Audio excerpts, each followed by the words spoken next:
J. Edgar Hoover was a legend, an idol. In the words of his obituary in the New York Times, he was the most powerful official in the long span of the American government. He was not just its director, he was the face of the FBI. He was the FBI. Hoover's birthday is still honored as a holiday in the FBI, and absurdly, every agent must memorize it.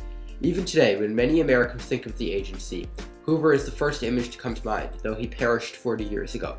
He molded the FBI into what it is today. He grew the agency from 650 employees to the globe-spanning network of tens of thousands we know today, but he also had another, darker legacy. On March 8, 1971, the FBI office in Media, Pennsylvania, was burglarized by a group of only 8 citizens who called themselves the Citizens Commission to investigate the FBI. The Citizens Commission believed that the FBI was hiding something, and because of Hoover's influence over the government, the Bureau's actions were rarely questioned.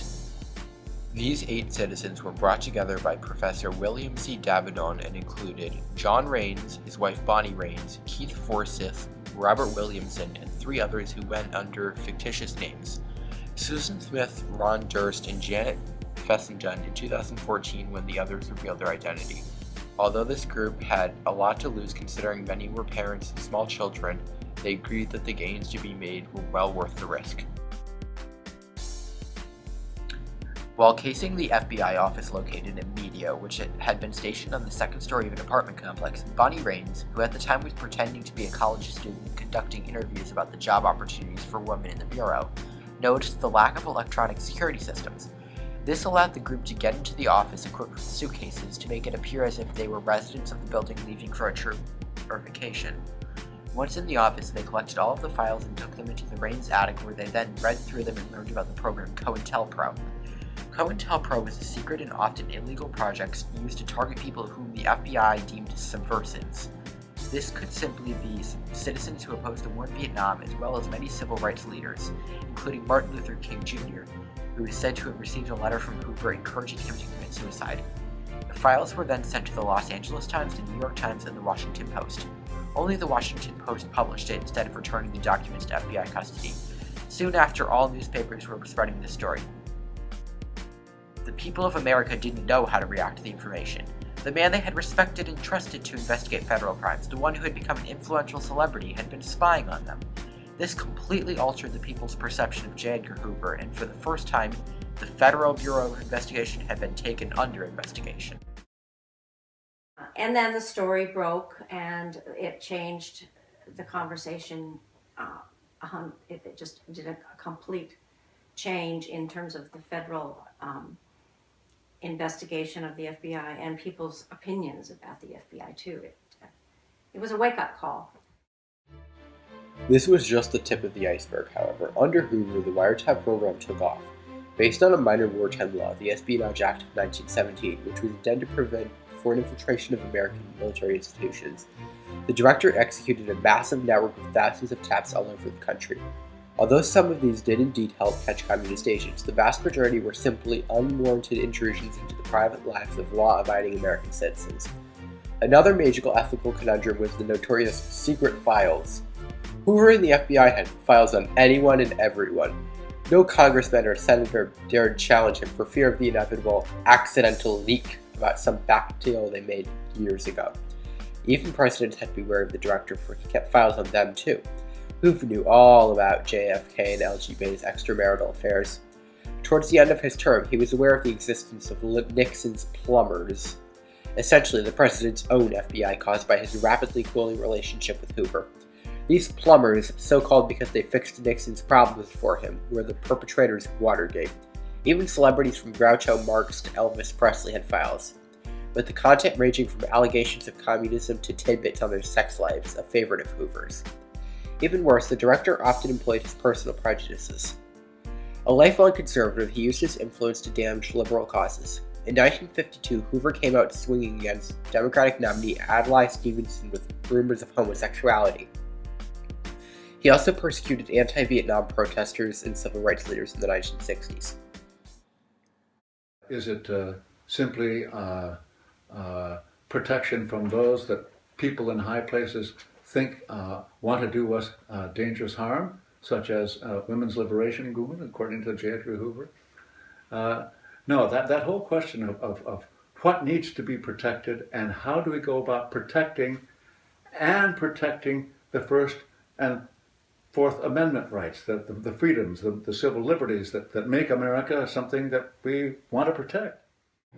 This movement and the belief that citizens had the right to know what was going on and how they were being affected by federal agencies has continued to modern times with the NSA's unwarranted wiretapping and the recent release of the CIA's torture report.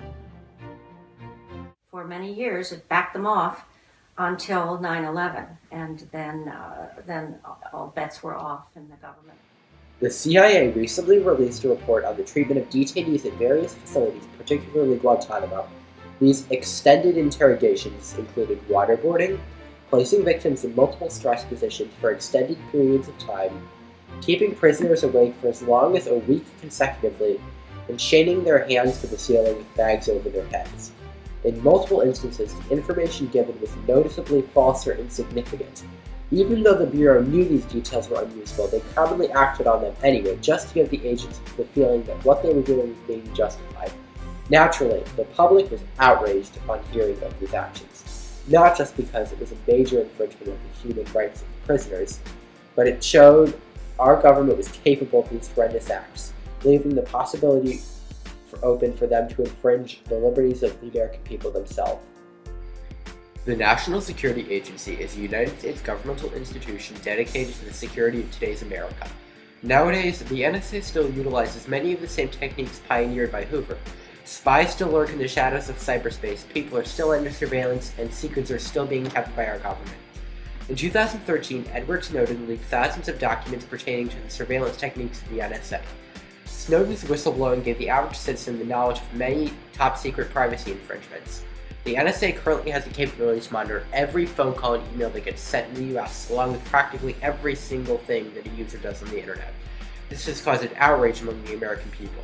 While the use of these tactics is still largely intact, the tolerance of them in the eyes of the public has slowly decreased, drawing a close similarity to the status of the FBI after the burglary at Media. I'm not saying we should do away with NASA and CIA. No. I'm saying we need a new discussion, just like we needed a new discussion about the FBI back in the 60s and 70s.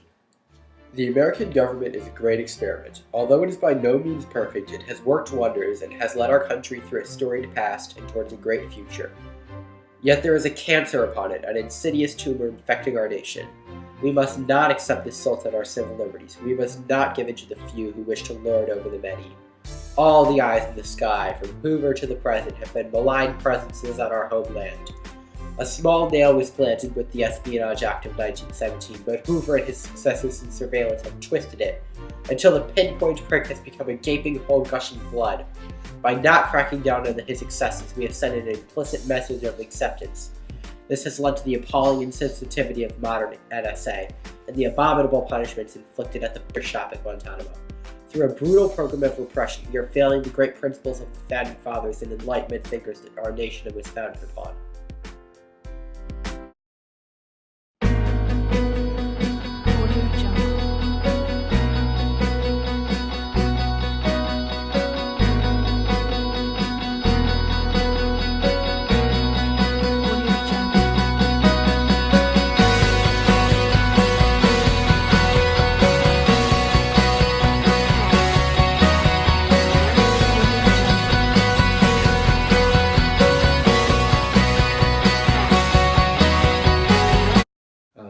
Since you have your cell phones on, probably they're listening to us up there right now. But that's all right.